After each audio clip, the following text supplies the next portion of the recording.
삼촌, 바빠 죽겠는데 왜 호출하고 그러세요? 현수야, 좀 쉬엄쉬엄 일해라. 여기 의사가 너 하나만 있는 것도 아닌데 왜 이렇게 기를 쓰고 일을 해? 응급 전문의가 응급 환자를 보는데 왜 기를 쓰고 일하냐고요? 병원장님이 할 말이 아닌 것 같네요, 삼촌. 다른 응급 전문의도 많잖아. 좀 쉬어라. 알았어요. 숙직실 가서 좀 잘게요. 저 쉬라고 부른 거예요? 아니, 용건이 있어서 불렀다. 무슨 용건이요? 너 출장 좀 다녀와라. 김 선생, 내가 주소 보내줄 테니까 출장 진료 좀 다녀와. 출장이요? 뭐래? 대학병원 의사가 출장을 갑니까? 삼촌, 저를 조카 삼아 주신 건 감사한데 너무 막 부려먹는 거 아니에요? 내가 잘 아는 분이라서 그래. 나랑 동생이 신세를 많이 진 분이니까 다녀와. 부탁이다.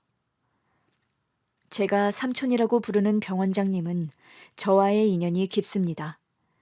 그 이야기는 잠시 후에 풀기로 하고 삼촌이 다녀오라는 곳에 출장을 나갔어요.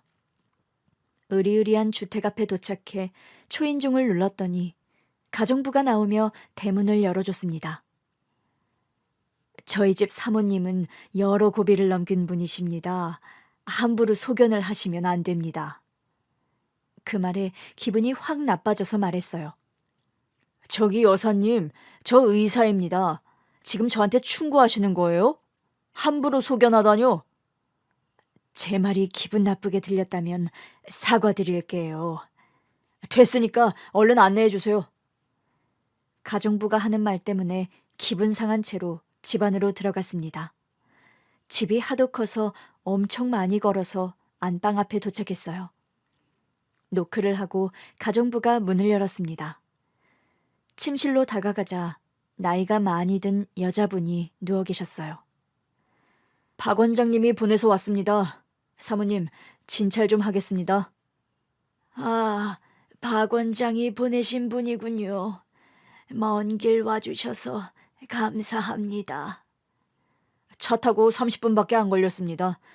잠시 앉아서 진료를 받도록 하시죠. 누워있던 사모님이 몸을 힘들게 일으키며 얼굴을 자세히 보이자 저는 소스라치게 놀라며 뒤로 물러났습니다. 아니, 당신은... 제가 두 눈을 부라리자 사모님도 저를 보고 놀랐습니다. 아니, 당신은 그때 이런 악연이 있나. 당신 같은 인간을 진료하러 오다니. 원장님이랑 무슨 인연인지 모르겠지만 내가 잘못 온 것 같군요. 다른 의사 불러줄 테니 그냥 다시 누우시죠. 가지마, 현수야. 가지마, 현수야. 제 이름을 입에 올린 순간 화가 끓어올랐습니다. 그리고 사모님 앞에 다가가서 두 눈에서 레이저를 쏘듯이 노려봤어요. 어떤 악연인지 궁금하시죠? 잠시 저의 과거 이야기를 담고 난 뒤에 사모님과의 악연을 이어서 써보도록 하겠습니다. 8살 때 아픈 엄마가 저를 데리고 간 곳은 고아원이었어요. 버려질 걸 알고 엄마한테 떨어지지 않으려고 울고불고 하며 난리쳤습니다. 엄마, 나 말 잘 들을게요. 고아원 가기 싫어요. 제발 저를 버리지 마세요. 얘가 왜 이래? 난 너를 키울 수 없다고 했잖아. 가진 돈도 없고 돈 벌 능력도 없어. 게다가 네 아빠가 날 버렸다고. 너도 상황을 잘 알잖아. 저를 버리려고 고아원에 끌고 간 엄마의 말은 아직도 머릿속에 토시 하나 틀리지 않고 깊이 새겨져 있습니다. 아무튼 엄마는 저를 고아원에 억지로 버리셨어요. 서류를 넘기고 모든 것이 완벽해지자 미소를 짓고 나가셨답니다. 현수야, 잘 살아. 여기서 사는 게 엄마랑 사는 것보다 100배는 나을 거야. 엄마, 가지 마세요. 저를 버리지 마세요, 제발.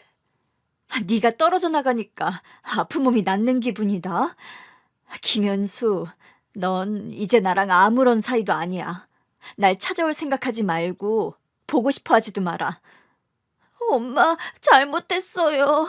말 잘 들을게요. 집에 돌아가요. 어린애가 뭘 잘못했겠어요. 엄마한테 버림받지 않으려고 마지막 용서를 빌었지만 엄마는 냉정하게 저를 버리셨습니다. 고아원에서 며칠 생활해봤지만 적응도 하지 못했고 엄마한테 돌아가고 싶은 마음이 컸어요. 아무리 저를 버렸다고 해도 그때는 엄마가 전부였으니 다시 가족의 품으로 돌아가고 싶었답니다. 야밤에 몰래 고아원을 빠져나와 기억을 더듬어 집을 향해 뛰어갔어요. 30여 킬로미터를 걸어서 찾은 엄마와 살던 집에 도착해서 문을 두드렸습니다. 이 시간에 누구야? 누구세요? 엄마, 저예요. 현수요. 제 목소리를 듣고 놀란 엄마가 문을 열었습니다. 세상에, 현수, 너 여기 어떻게 온 거니? 엄마가 보고 싶어서 달려왔어요. 엄마, 저 다시 받아주세요. 말 잘 들을게요. 엄마의 표정은 크게 당황한 듯 보였습니다. 집 안으로 들어오라고 해서 들어갔더니 웬 아저씨가 있더군요. 이 꼬맹이는 누구야? 그게 내 아들. 뭐 아들? 술주정뱅이랑 낳은 아들이란 말이야? 갖다 버렸다고 하지 않았어? 그랬는데 여길 다시 찾아왔네. 참나 기가 막히구만. 야, 난 네 아들 못 키운다. 애 키울 거면 나 집 나갈 거야. 엄마는 저를 버리고 어떤 아저씨를 집에 들여서 동거 중이었어요. 새살림을 차리는데 제가 짐이 되니 고아원에 버렸던 거죠. 그걸 알았으면서도 엄마와 살고 싶어서 엄마 몸에 꼭 붙어서 떨어지지 않았습니다. 우리 아들, 이 엄마가 정말 미안하다. 내가 판단을 잘못한 것 같아. 엄마, 그럼 저를 다시 고아원에 안 버릴 거죠? 그래, 이 엄마가 큰 실수를 했어. 아가, 먼 길을 걸어와서 힘들지? 밥 먹고 푹 쉬자. 그제야 마음을 놓고 엄마의 몸에서 떨어졌고 밥을 먹고 깊은 잠이 들었습니다. 기분 좋은 아침이 되자 눈을 비비며 엄마를 불렀어요. 엄마, 엄마! 대답을 한 건 엄마가 아니었습니다. 고아원 원장님이었어요. 현수야, 엄마는 없다. 원장님? 우리 집에 찾아온 거예요? 저 고아원 안 가요. 현수야, 주위를 둘러봐. 여긴 고아원이다. 어젯밤에 네 엄마가 자고 있는 널 데리고 왔어. 넌 법적으로 이 고아원의 일원이니 말없이 도망가고 그러면 안 된다. 원장님 말을 듣고 주변을 돌아보니 진짜 고아원이었습니다. 엄마는 제가 밥을 먹고 잠든 사이에 고아원에 데리고 와서 다시 버리고 돌아간 겁니다. 너무 서글프고 서러워서 눈물이 터져 나왔어요. 원장님, 저 엄마랑 살고 싶어요. 현수야, 네 엄마는 사정이 있어서 널 키울 수가 없어. 다른 아저씨랑 사는 걸 봤어요. 아저씨랑은 살 수 있고 나랑은 왜 살 수 없는데요? 원장님은 고개를 돌리며 제 물음에 대답하지 않으셨어요. 잠시 후 저에게 다시 집으로 도망쳐봤자 엄마는 그곳에 안 계실 거라고 일러주시더군요. 멀리 떠났다고 전했답니다. 그렇게 버림당하고 원망을 가득 안고 고아원에서 지내는데 몇 달 뒤 정말 운명 같은 일이 벌어졌어요. 저를 입양하겠다고 나서는 중년 부부가 나타났답니다. 두 사람에겐 자식이 없어서 오랜 고민 끝에 입양을 하기로 마음을 먹었는데 갓난아기보다는 조금 성장한 아이를 키우기로 했다네요. 그 대상자가 바로 저였고요. 현수라고 했지? 참 잘생겼네. 듣자 하니 운동도 잘하고 공부도 잘한다면서? 아줌마랑 아저씨 따라가서 같이 살아보지 않을래? 네? 저를 데려다 키우시겠다고요? 그래, 우리가 널 입양하고 싶구나. 너 입양이 뭔지는 알지? 네, 알아요. 고아원에 버려진 애를 자식으로 키우는 거잖아요. 아줌마, 그럼 우리 엄마처럼 저를 버리지 않고 키우실 자신 있어요? 어린애가 그런 말을 하니 두 분이 놀라더라고요. 결핍이 심했던 제가 확인받으려고 몇 번이나 버리지 않고 키울 수 있냐고 물었는데 절대로 친모와 같은 짓은 하지 않겠다고 했습니다. 그 말을 믿기도 했고 새로운 부모님이 저의 울타리가 되어주겠다고 하니 기쁜 마음으로 고아원을 떠났습니다. 대저택에 들어가게 된 저는 눈이 돌아갈 정도로 신기하고 놀라워서 감탄사를 자아냈습니다. 우와, 엄마, 아빠, 여기가 정말 제가 살 집이라는 거예요? 그럼 여기가 네 집이다. 현수 네 방도 구경해야지. 우리가 벽지랑 도배도 했고 가방이랑 책이랑 많이 사놨다. 얼른 들어가 보자. 친엄마랑 살 때도 제 방은 따로 없었습니다. 그러니 기대하는 마음으로 제 방의 문을 열었습니다. 우와, 진짜 여기가 제가 지낼 방이라는 거예요? 엄마, 아빠, 엄청 근사해요. 믿어지지 않아요. 정말 고마워요. 현수가 좋아해서 다행이네. 앞으로 엄마 아빠가 많은 선물을 해줄 테니까 실컷 누리면서 지내렴. 내일 새로운 학교에 가야 하니 책가방부터 싸볼까? 네, 엄마. 엄마와 책가방도 쌌고 새 운동화에 끈을 끼우고 신어보기도 했습니다. 그리고 비싼 메이커 옷을 입어보고 거울 앞에 서보기도 했죠. 이 모든 것을 누릴 수 있다는 게 정말 감동이었습니다. 아빠는 밖에 일이 바빠서 저녁에 몇 시간밖에 뵙지 못했는데 엄마는 학교에 간 시간 이외에 항상 제 옆에 계셨어요. 그때 당시에 학교 앞에서 기다리는 엄마가 거의 없던 시절이었는데 저희 엄마는 항상 저를 기다렸답니다. 엄마, 엄마! 아들, 오늘 학교에서 재밌었니?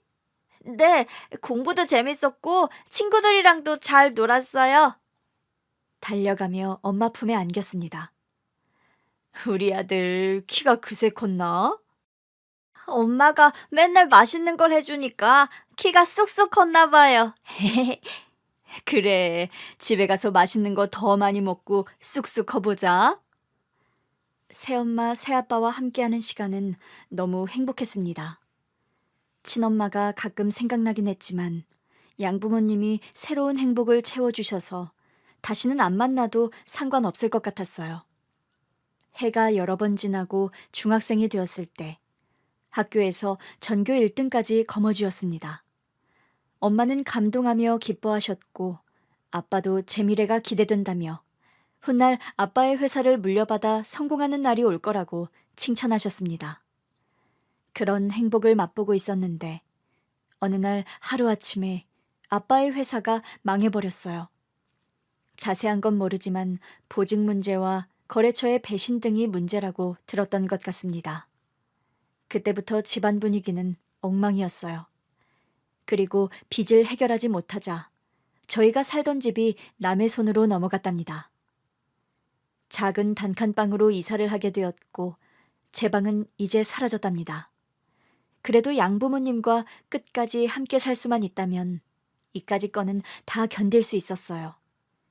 그런데 사업 망한 아빠가 얼마 못 가 극단적인 선택으로 세상을 떠났습니다. 그리고 엄마는 집에서 거의 누워만 있었어요. 시름시름 앓는 소리만 내었고 전과 같은 다정한 엄마의 모습을 다시는 볼 수 없었습니다. 이제 막 중학생이 되어 한 학기를 보냈는데 많은 일들이 있어 제 멘탈도 많이 부서졌답니다. 엄마, 밥 드세요. 계란이랑 참치 넣어서 볶았어요. 너나 먹어라. 엄마, 그러지 말고 너나 먹으라고. 난 생각 없다. 엄마는 아빠가 돌아가시고 몸져 누웠는데 병원도 안 가고 식사도 잘 하지 않으셨습니다. 중학교 1학년이 끝나고 방학을 보내는 내내 엄마를 돌보려고 했지만 늘 제 손길을 거부하셨어요. 이러지도 저러지도 못하는 저는 꽂아 놓은 보릿자루 마냥 눈치를 보면서 단칸방에서 식은땀을 흘렸답니다.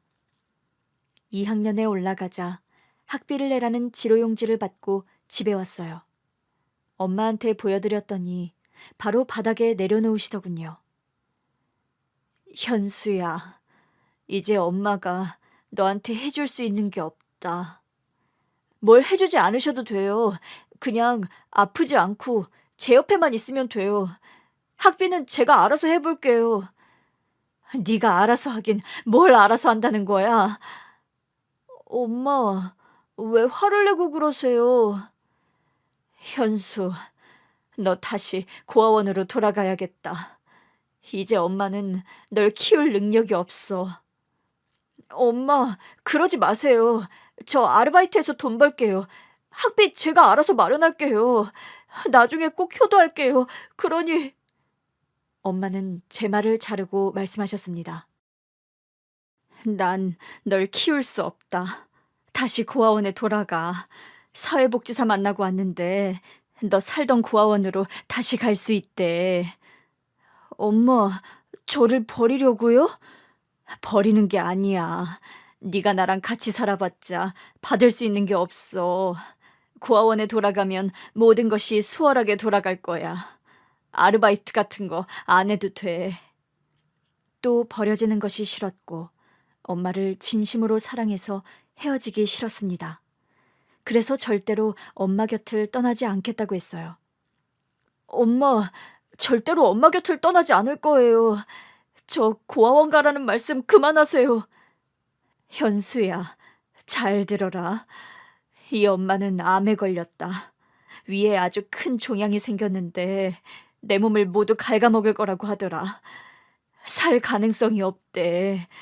무슨 말인지 이해했니? 엄마가 암에 걸렸다고요? 말도 안 돼. 엄마 지금 거짓말 하시는 거죠? 저를 버리려고 아픈 척 거짓말하는 거잖아요. 현수야, 진짜야. 엄마는 암 판정받았고 얼마 살지 못한대. 이제 가진 것도 없고 몸만 아프니 너한테는 짐밖에 되지 않을 거야. 그만 고아원으로 돌아가라. 시한부라는 엄마의 말씀에 크게 오열하며 절대로 엄마 곁을 떠나지 않겠다고 했어요. 그런데 얼마 뒤 병원 차가 와서 엄마를 모셔갔습니다. 엄마의 곁을 지키려고 따라갔는데 시름시름 앓는 엄마는 제가 옆에 있는지도 모르고 잠만 주무셨어요. 그리고 곧 사회복지사가 찾아와서 저를 고아원에 데리고 갔습니다. 생활이 여러 번 바뀌니 저의 정신력은 많이 망가져서 공부도 소홀히 했고 학우와의 관계도 좋지 못했답니다. 엄마가 계신 병원이 수십 킬로 떨어진 곳이었지만 매일 저녁 찾아가서 배웠는데 어느 날 병원에 계신 엄마가 사라졌습니다. 선생님, 우리 엄마 어디 가셨어요? 다른 곳으로 옮기셨다. 친척분이 오셔서 모셔갔어. 어디로요? 그건 우리도 모른다. 다들 거짓말쟁이에다 사기꾼들이야. 우리 엄마가 아프다는 것도 거짓말이죠? 날 버리려고 다 같이 짜고 생쇼를 한 거잖아요. 의사와 간호사들은 흥분한 저를 말리더니 경비를 불러 병원 밖으로 내보냈습니다. 그 뒤로 엄마의 소식을 전해 들을 수 없었어요. 왜 이렇게 어른들은 이기적일까요? 2번이나 버림받은 저는 고아원에서 지냈는데 엄청 못된 아이로 자랐습니다. 학교에서 누군가 제 이야기를 하는 것 같으면 참지 않고 주먹부터 날렸고 공부도 담을 쌓았습니다. 저를 거지 고아라고 놀리는 한 녀석이 있었는데 하루 날 잡아서 엄청 심하게 패줬어요. 학교 선생님은 저를 불러다 놓고 몽둥이로 흠씬 때리셨습니다. 선생님, 저 자식이 먼저 버림받은 놈이라고 놀렸다고요. 고아원에서 사는 거지 자식이라고 조롱했단 말이에요. 그래서 주먹질을 하면 안 되지. 그럼 어떻게 화를 푸는데요? 그냥 당해야만 하는 겁니까? 현수, 너는 매를 더 맞아야겠다. 누군가가 널 잡아주지 않으면 더 엇나가겠어. 선생님은 제 엉덩이에 피멍이 들도록 매를 들었습니다. 억울하고 화나고 모든 것이 미웠습니다. 나를 버린 두 어머니를 원망하기도 했고요. 학교 생활과 고아원 생활은 저에게 아무런 도움이 되지 않았습니다.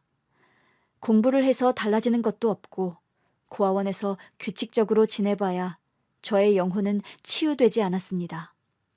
중학교 2학년 때 반항심이 배로 커진 저는 고아원에서 도망 나왔고 학교를 나가지 않았어요. 불량 청소년들이 지내는 폐가에서 지냈습니다. 그중 한 아이가 오토바이가 있었는데 그걸 빌려서 타는 것이 저의 낙이었습니다. 나 오토바이 좀 빌려줘. 너무 멀리 가지 마. 기름 별로 없으니까 적당히 타고 가져와. 알았으니까 키나 줘. 오토바이를 타고 도로를 질주하는데 머릿속이 맑아지는 기분이었습니다. 이대로 영원히 달리고 싶은 마음이었죠.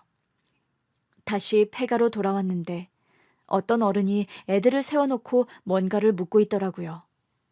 자세히 보니 제 담임 선생님이었습니다. 현수야, 너 여기 있었구나. 여기는 어떻게 오셨어요? 설마 저를 보러 오셨어요? 그래, 너 만나려고 왔다. 잠깐 이야기 좀 하자. 할 말 없는데요. 또 몽둥이질을 하러 오셨다면 그냥 맞아주지 않을 겁니다. 그러자 선생님이 피식 웃더군요. 네가 왜 이러는지 안다. 현수야, 그래도 돌아가야지. 여기서 계속 이러고 있을 거야? 네, 제 인생이니 신경 쓰지 말고 돌아가세요. 내가 네 담임이니 신경을 써야 하는 건 당연한 일이야. 그리고 나도 네 마음을 누구보다 잘 알아. 선생님이 뭘 하시는데요? 나처럼 고아원에 버려져 본 적이 있으세요? 있다. 네? 나도 고아 출신이야. 형이랑 둘이 고아원에서 자랐어. 그 말에 뭐라 대답해야 할지 모르겠더라고요. 현수야, 너 꿈이 뭐니? 배가에서 제대로 먹지도 못하면서 반항하는 삶을 살다가 어떤 어른이 될 것 같니? 고아원에 돌아간다고 달라지는 건 뭔데요? 거기나 여기나 다를 게 없거든요. 학교도 지긋지긋해요. 같은 반 동급생들을 하나하나 두들겨 패주고 싶은데 뭐하러 거길 돌아가요? 내가 도와줄게. 선생님이 너 도와줄 테니까 돌아가자. 말로만 뭘 해준다고 하지 마세요. 돌아가면 또 다른 애들 편들면서 저를 두들겨 팰 거잖아요. 그건 네가 주먹질을 했으니까 그런 거고. 현수야, 방황하는 시간이 길면 길수록 좋지 않아. 오늘은 여기까지만 하고 갈 테니 내일 또 보자. 선생님은 강제로 끌고 갈 생각은 아니었나 봅니다.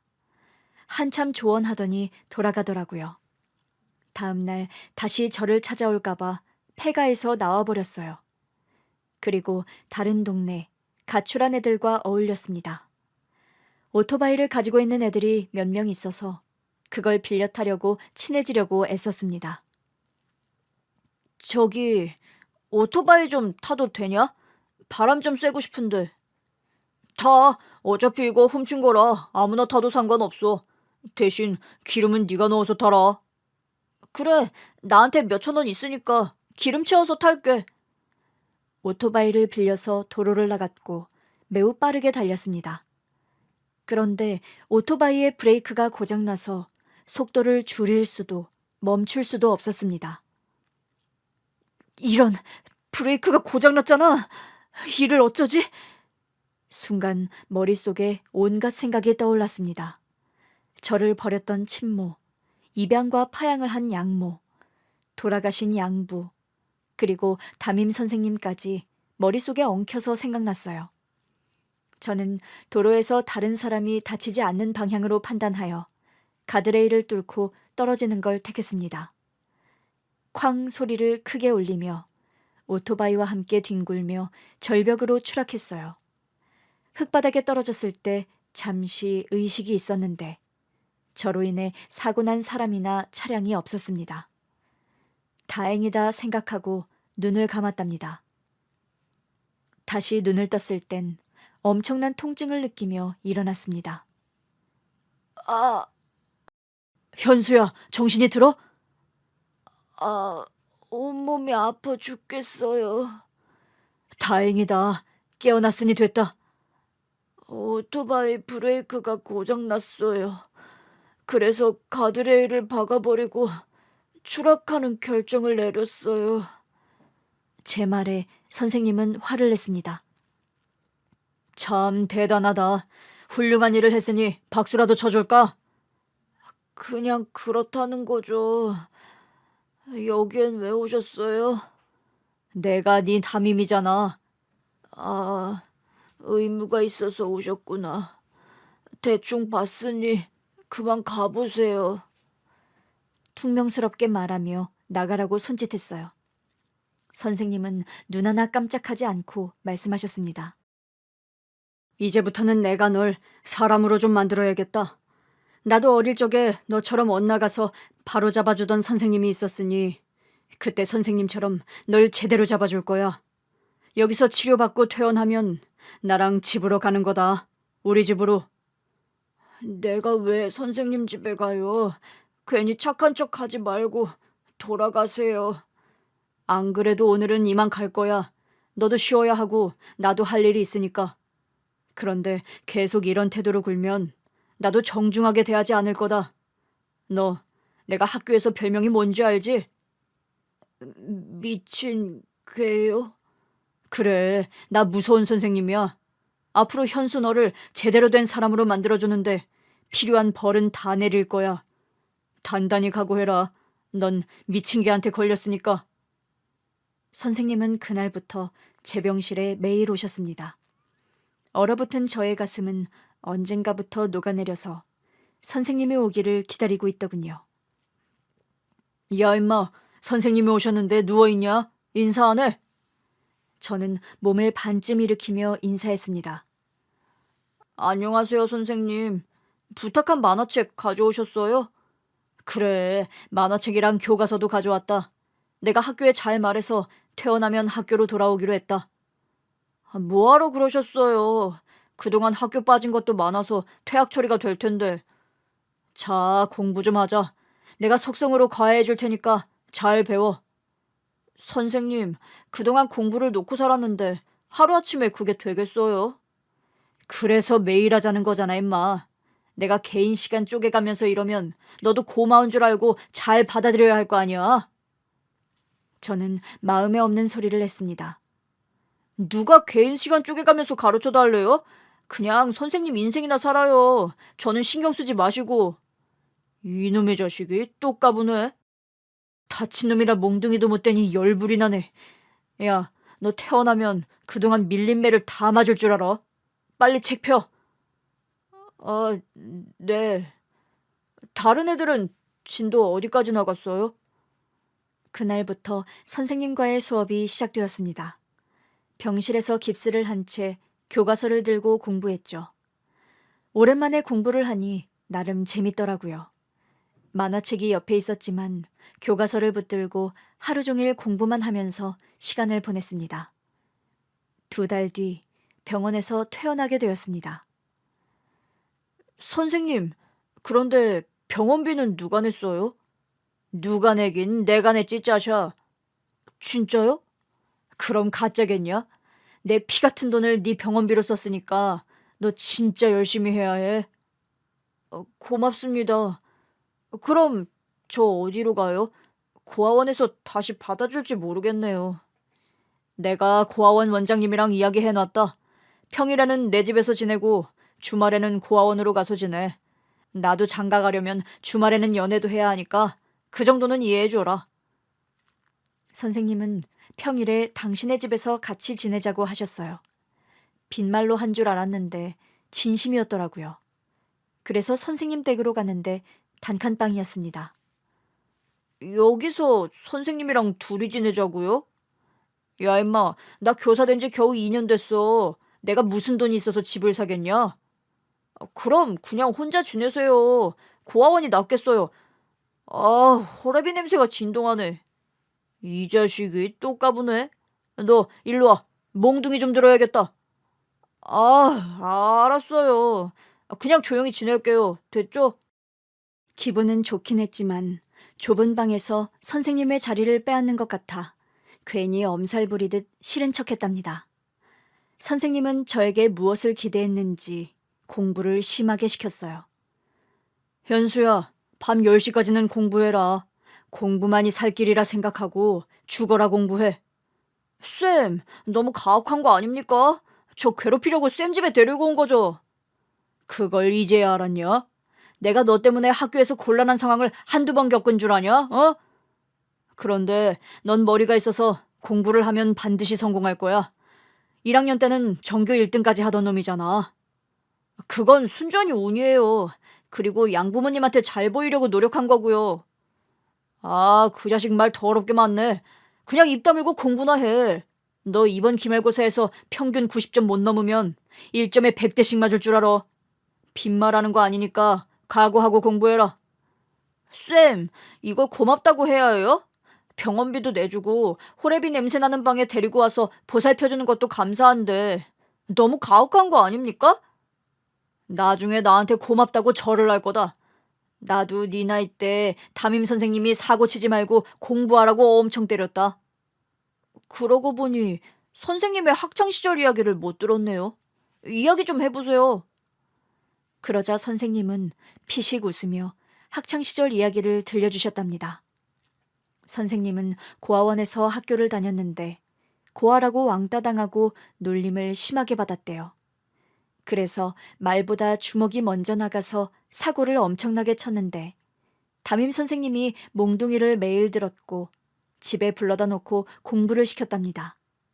점차 반항심이 줄어들었고 선생님의 진심을 알고 더 진심으로 공부해서 성공해야겠다는 생각이 들었어요. 그리고 어릴 적 이야기를 들려주더니 선생님이 꿈이 뭐냐고 물었습니다. 현수야, 너도 나 같은 교사가 되고 싶냐? 아니요, 저는 학생들을 보듬어주는 위인이 못 돼서요. 자식, 그래, 꿈은 나중에 생각해보고 공부나 해라. 담임 선생님 덕분에 학교를 잘 다녔고 공부도 열심히 했어요. 1년 동안은 선생님 댁에서 지냈는데 1살 더 먹고 나서는 도저히 같이 지내기 어렵겠더라고요. 그래서 잘 말씀드리고 고아원으로 아예 돌아갔고 학교 생활을 열심히 했답니다. 너 내가 안 본다고 해서 대충 공부할 생각하지 마라. 나중에 고등학교 올라가서도 내가 계속해서 널 찾아갈 거야. 쌤, 정말 집요하시네요. 저 이제 변했다니까요. 선생님 덕분에 사람 됐다고요. 그걸 안다니 다행이다. 현수야, 조금 있다가 선생님 형 오시니까 밥 먹고 가라. 쌤, 형이요? 그분도 선생님이세요? 선생님이긴 한데 학교 선생님이 아니라 의사 선생님이다. 처음으로 본 담임 선생님의 친형은 굉장히 젠틀해 보이고 멋있었습니다. 밥을 사주시고 이런저런 대화를 나누었는데 응급실 의사에 대한 이야기를 듣고 귀가 쫑긋 서더라고요. 응급실 의사로 살아보니 나 자신이 자랑스러울 때가 많더라. 현수, 너는 네 자신이 언제 자랑스러웠니? 제 자신이요? 그런 적 없는데요. 그런 생각을 해본 적이 없었겠지. 내 동생 말로는 공부를 잘한다며? 아니에요. 전교 10등 안에 겨우 들어요. 쌤이 맨날 공부시키는 거에 비하면 못하는 편이죠. 아무튼 내 동생이 집에 들일 정도로 특별히 생각하는 제자라니까 무엇이든 열심히 잘해봤으면 좋겠다. 고등학교는 어딜 갈지 생각해봤니? 성적되는 대로 가야죠. 의사 선생님도 쌤이랑 같이 고아원에서 살았죠? 그런데 의사가 되었다니 대단하시네요. 학비 같은 건 어떻게 하셨어요? 제가 현실적인 질문을 하자 이렇게 답하더군요. 후원해 주시는 분이 계셨어. 지금은 연락이 안 되는데 20대 때 도움을 많이 받아서 의대를 무사히 나왔지. 후원자가 있었군요. 그럼 저는 의사는 꿈도 못 꾸겠네요. 내 동생이 날 부른 이유가 널 후원해 주라고 부른 건데 현수야, 대학 등록금 걱정하지 말고 너 하고 싶은 거 해봐.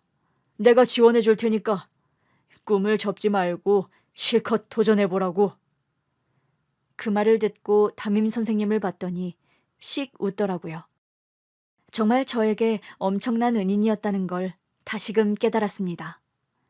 그 뒤로 저에게 의사의 꿈이 생겼고 열심히 공부한 결과 의대에 합격했어요.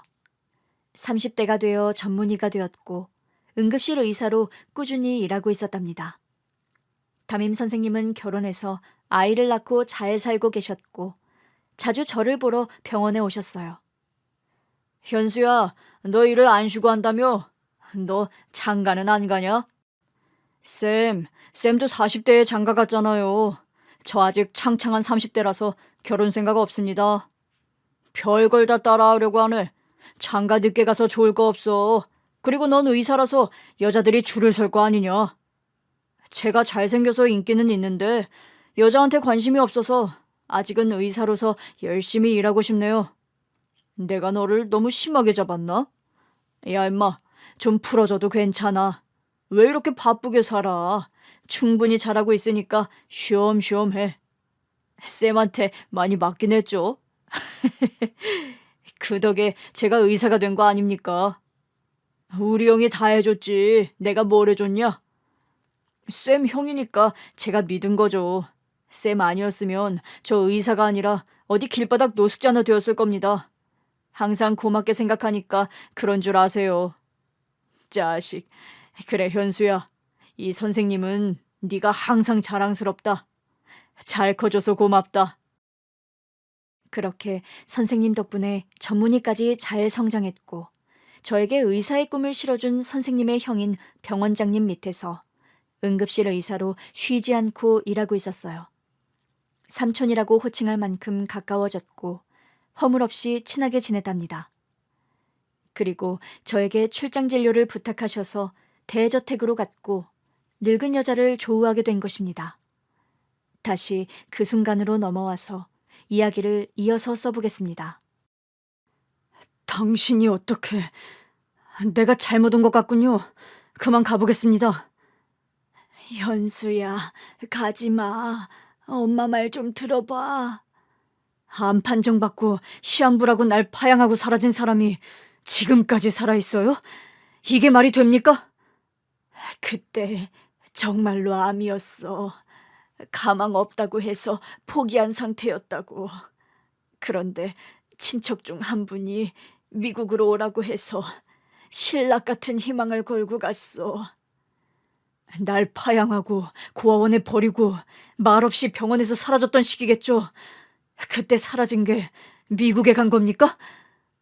그래, 거기서 특별한 치료를 받게 되었고 수년 동안 투병 생활을 하다가 완치했어. 그럼 다시 날 찾아왔어야죠. 사과하고 다시 엄마가 되어줬어야죠. 그때 아무것도 가진 게 없었다. 몸이 낫고 미국에서 줄곧 식당에서 일하며 입에 풀칠하면서 살았어. 내가 한국에 오게 된 건 얼마 전 친척이 돌아가셨고 상당한 유산을 혼자 받게 되었기 때문이야. 여기 온 지 몇 달 되지 않았어. 참, 변명 한 번 아주 완벽하네요. 현수야, 이 엄마를 용서하고 다시 받아주면 안 되겠니? 이 엄마는 늘 네가 그리웠어. 널 다시 찾고 싶었지만 가진 것도 없고 몸도 성치 않아서 감히 찾을 수가 없었어. 그렇게 변명인지 해명인지 하는 말을 줄기차게 들었지만 저의 마음은 돌아서지 않았습니다. 출장 진료를 거부하고 대저택에서 나와버렸습니다. 다시 병원으로 돌아갔더니 병원장님이 저를 부르더라고요. 현수야, 이야기 들었어. 사모님이 네 양어머니였다고. 삼촌, 그 여자를 어떻게 아는 거예요? 출장 진료까지 봐줄 만큼 가까운 사람이에요? 날 후원해 주신 분이야. 대학 다닐 때 학비를 다 내주시고 성장시켜 주신 감사한 분이야. 그분이 입양한 건 듣긴 했는데 내가 집까지 찾아가지 않았으니 너였는 줄 몰랐다. 후원자라. 그런데 저랑은 상관없어요. 암 말기 환자라고 해놓고 지금까지 살아있는 걸 보니 엄청 큰 충격이고 배신감이 듭니다. 날 파양하고 사라졌던 사람이에요. 절대로 용서를 못한다고요. 현수야, 네가 상처가 심할 거라는 거 안다. 그런데 사모님은 정말 힘든 삶을 살아오셨어. 지난 20년 동안 미국에서 쓸쓸하고 힘들게 살아오셨다고. 널 다시 만날 수 있는 상황이 아니었어. 아무리 그래도 살아있다는 걸 알려줬어야죠. 안부는 전했어야죠. 난 그 사람이 지금껏 살아있을 거라고는 상상도 못했다고요. 아무리 생각해도 배신감이 커서 양어머니를 다시 받아들일 수 없었습니다. 그런데 소식을 들은 담임 선생님이 저를 설득하러 오셨습니다. 현수야, 쌤, 다 듣고 오신 거예요? 응, 우리 형을 후원해 주신 분이 네 양어머니라고. 참, 세상이 좁네. 옛날에 잠깐 같이 살았을 뿐이지 별다른 사이 아닙니다. 그냥 무시하고 지나가도 될 사이니까 쌤까지 보태실 필요 없어요. 그거 참 안타깝네. 그분이 널 많이 그리워하시던데. 그러라고 하세요. 저는 조금도 마음을 열 생각이 없으니까요. 현수야, 너는 한때라도 같이 살았던 가족이 있었잖아. 난 그렇지 않아서 그런지 네 입장이라면 한번 진지하게 만나서 대화를 나눠볼 것 같아. 무조건 미워하고 원망하지 말고 말이야. 쌤, 저를 가르치고 이만큼 키워주신 거 감사하게 생각해요. 그런데 양모의 일이라면 나서지 말아주세요. 그래, 알았다. 그런데 그분 말이야, 많이 아프시대. 암은 낫긴 했지만 20년 동안 후유증으로 고생하시면서 살았다고 하시더라. 건강이 쇠약하신 분이니 혹시라도 마음이 변하면 빨리 만나봐. 담임 선생님의 말을 들었지만 한 귀로 흘려버렸습니다. 절대로 양모를 다시 만날 생각을 하지 않고 지내기로 했어요.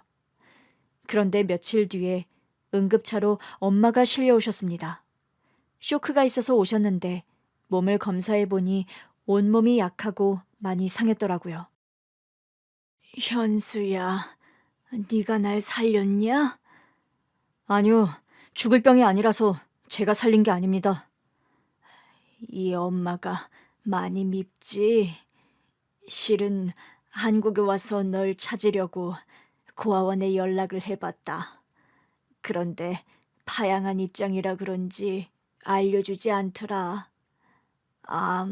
나라도 알려주지 않았을 거야. 자격 없는 애미니까. 다 알면서 뭐하러 찾으려고 했어요. 아무튼 잘 쉬세요. 내일 퇴원하시면 됩니다. 현수야, 단 한 번도 너를 잊은 적이 없어. 입에 침이나 바르고 그런 말씀 하시죠. 저에게 아무런 말도 안 하고 사라졌다가 이제야 나타났으면서. 그래, 입이 10개라도 할 말이 없구나. 미안하다. 나 같은 거 잊고 잘 지내거라. 엄마도 스스로 잘못한 걸 알고 더는 저에게 아들이 되어달라는 말을 하지 않았습니다. 그런데 담임 선생님의 말씀이 귓가에 맴돌았어요. 당신은 가족을 가져본 적이 없어서 제 입장이면 엄마를 받아들일 수도 있겠다는 말이 자꾸 생각났습니다. 퇴원하는 엄마가 인사를 하러 왔길래 대충 받아주고 말았어요. 생각은 났지만 다시 모자지간으로 지내는 건 힘들 것 같아서 잊어버리고 지내려고 했습니다. 그런데 어느 날, 병원 쉬는 날 편한 바지를 사러 동네 시장을 내려갔습니다. 이것저것 고르고 있는데 사람들이 모여서 놀란 목소리를 지르더라고요. 무슨 일인지 다가가 봤더니 누가 의식을 잃고 쓰러졌더라고요. 모여든 사람을 해치고 바닥에 쓰러진 사람을 보았는데 덜컥 눈물이 흘러나왔어요. 엄마, 정신 차려봐요. 호흡, 맥박이 없잖아. 얼른 심폐소생술을 시작하며 주변 사람에게 구급차를 부르라고 했어요. 엄마의 가슴을 계속 누르며 심폐소생술을 하는데 멈춘 심장은 뛰지 않았어요. 이렇게 가시면 안 돼요. 다 용서할 테니까 내 엄마가 되어달라고요. 당장 눈 떠요. 간절함으로 심폐소생술을 하는데 계속 호흡이 돌아오지 않았습니다. 구급차가 도착하자 같이 타고 여전히 심장을 뛰게 하려고 노력했습니다. 이윽고 엄마는 긴 숨을 뱉어냈습니다. 엄마, 정신이 들어요? 현수, 내 아들 현수야. 어떻게 된 거니? 왜 이렇게 울고 있는 거야? 그제야 안심하고 저도 눈물과 땀을 닦아냈답니다. 제가 일하는 병원으로 엄마를 모시고 가서 다시 검사를 받게 해드리고 입원 수속을 받았습니다. 심장이 약하시네요. 내 몸이 다 약해. 이런 몸으로 널 다시 찾을 수 없었어. 현수야, 진짜야. 내가 형편도 몸도 좋지 않아서 널 다시 만나러 올 수 없었어. 네, 알았어요. 그만 말씀하세요. 푹 주무세요. 정말로 나는 현수 너를 한 번도 잊은 적이... 엄마는 말씀을 하다 말고 약에 취해서 깊은 잠이 들었답니다.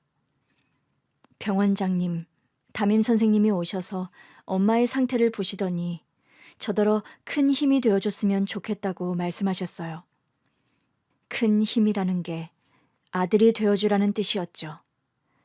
엄마가 깨어났을 때 흐뭇하게 웃으시며 제 머리를 쓰다듬더군요. 우리 아들, 자니? 엄마의 손을 잡고 고개를 파묻고 잠든 저는 따스한 손길에 깨어났습니다. 일어나셨어요. 좀 어떠세요? 아들이 옆에 있으니까 좋구나. 그거 말고 몸이 어떠냐고요? 아픈 데 없어요? 어제까지만 해도 온몸이 쑤시고 아팠는데 아들 보니까 다 나은 모양이야. 엄마도 참... 현수야, 엄마가 너한테 줄 게 있어. 그게 뭔데요? 엄마는 유언장을 꺼내서 저에게 건네줬습니다. 거기엔 엄마의 전 재산을 저에게 주겠다는 문장이 적혀 있었고 저에게 사죄하는 글이 대부분이었습니다. 현수야, 엄마가 변명하지 않을게. 이제라도 엄마 옆에 있어주면 안 되겠니? 지금 옆에 있잖아요. 퇴원하고 엄마 집으로 같이 가요. 그래, 고맙다. 우리 아들이 마음을 열어줘서 너무너무 기쁘구나. 저를 파양했던 양어머니와 다시 모자지간으로 지내기로 했고 얼마 뒤에 퇴원하고 엄마 댁으로 같이 들어갔습니다. 건강이 쇠약하니 제가 옆에서 돌봐드리려고 당분간 같이 지내기로 했어요. 저를 도와줬던 담임 선생님과 병원장님을 생각하며 제가 받았던 애정을 엄마한테 돌려드렸죠. 그러고 보니 엄마가 병원장님을 후원했고 담임 선생님과 병원장님이 저를 이만큼 성장하게 도와주셨고 저는 엄마를 보살피게 되었네요. 메비우스의 띠처럼 돌고 도는 사랑인가 봅니다. 아무튼 제가 돌봐드린 엄마는 많이 건강해지셨어요. 1년 동안 많은 일들이 있었는데 엄마와의 화해와 사랑하는 여자가 생겼고 결혼을 결정했답니다. 현수야, 새신랑 축하한다. 쌤, 주례 준비는 잘하셨죠? 내가 주례할 나이는 아닌데 네가 부탁해서 하는 거야, 임마. 제가 쌤 아니면 누구한테 주례를 맡기겠어요? 우리 형한테 부탁할 줄 알았더니. 넌 우리 형한테는 삼촌이라고 부르잖아. 내가 쌤한테 삼촌이라고 부르면 좋겠어요? 아니, 어디 감히 스승한테? 거봐요. 아무튼 나의 영원한 스승님인 쌤이 주례를 봐주셔야죠. 쌤, 덕분에 저 장가 갑니다. 선생님은 제 턱시도가 구겨지도록 세게 안아주셨습니다. 그리고 병원장님도 병원 선생님들과 오셔서 축하해 주셨어요. 그리고 엄마가 한복을 입고 혼주석에 앉으셨습니다. 엄마, 나 긴장돼요. 나야말로 긴장된다. 내 인생에서 혼주석에 앉을 날이 올 거라고는 상상도 못했다고. 저도 장가 갈 날이 올 거라고 상상도 못했어요. 엄마가 혼주석에 앉는 것도 마찬가지고요. 엄마, 우리한테 많은 일들이 있었지만 좋은 것만 기억해요. 그래, 현수야. 고맙다. 나도 고마워요. 나 무대 뒤로 그만 가볼 테니까 결혼식 잘 봐주세요. 얼른 예식장 뒤로 가서 신랑 입장할 준비를 했습니다. 저를 축하해주는 하객들, 소중한 인연인 병원장님, 엄마가 보고 있고 담임 선생님이 주례석에서 오래 기다리지 않게 만세를 부르며 빨리 입장했습니다. 결혼식은 아주 달콤한 꿈처럼 끝났어요. 이듬해 아내가 아들을 낳았고 엄마가 육아를 전담하게 되었습니다. 현수야, 우리 손주가 꼭 너 어릴 때랑 똑같이 생겼다. 이 눈을 보니까 현수 너 어릴 때가 생각나는 거 있지? 제가 아기 때 못 봤잖아요. 8살 때 처음 보셨으면서. 그때도 애기였지.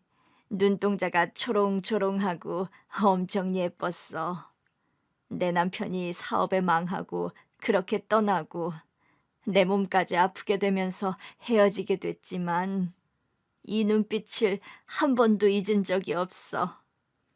네, 고마워요. 엄마 말씀 다 믿어요. 그러니까 그만 해명하셔도 돼요. 엄마, 배고파요. 밥 좀 주세요. 아들까지 낳은 저는 엄마한테 밥 달라고 어리광을 부리기도 했습니다. 그래, 엄마가 밥 해줄게. 이 엄마도 든든히 먹어야겠다.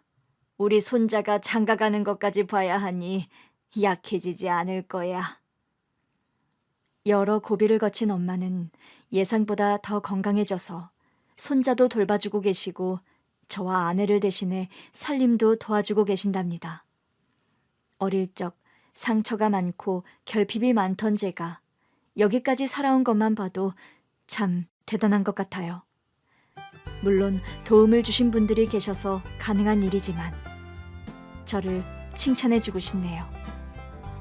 이젠 애정결핍도 없고 제 자신이 자랑스럽습니다. 앞으로 응급실 의사로 많은 생명을 살릴 것이고 엄마, 아내, 아들, 담임 선생님, 병원장님까지 제 가족들을 위해 열심히 사랑하며 살겠습니다. 상처가 깊은 분들께 큰 위로가 될 수 있는 이야기로 닿았길 바라며 글을 줄이겠습니다. 경청해 주셔서 진심으로 감사드립니다. 안녕히 계세요.